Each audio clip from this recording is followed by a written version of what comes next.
Hello বন্ধুরা, তোমরা অনেকেই অনেক রকমের বাটা ভাতের সাথে খেয়েছো, কিন্তু আজকের আমি একটা অন্য রকমের বাটা বানাবো, যেটা হলো পালং শাক বাটা।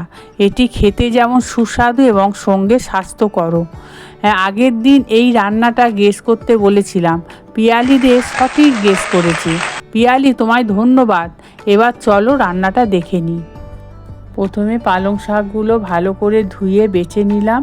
তারপর সেদ্ধ করার জন্য শুকনো কড়াইতে পালং শাক, চেরা কাঁচা লঙ্কা, 2 টুকরো পেঁয়াজ, কয়েক কোয়া রসুন দিয়ে বসিয়ে দিলাম।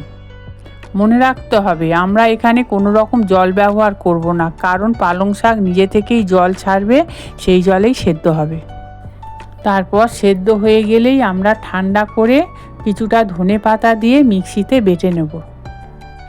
তারপর কড়াইতে সর্ষের তেল নেব। ওই সর্ষের তেলের মধ্যে কালো জিরে, গোটা শুকনো লঙ্কা, কুচনো রসুন, কুচনো পেঁয়াজ দিয়ে ভালো করে নাড়িয়ে চাড়িয়ে কিছুক্ষণের জন্যে ভাজতে দেব।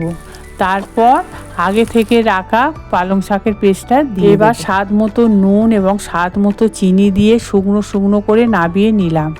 আচ্ছা, আমার এই রেসিপিটা কেমন লাগলো অবশ্যই জানাবেন। আমি আমার রেসিপিটা কমেন্ট বক্সে পিন করে দিলাম। ভালো লাগলে লাইক অ্যান্ড সাবস্ক্রাইব করতে ভুলবেন না কিন্তু।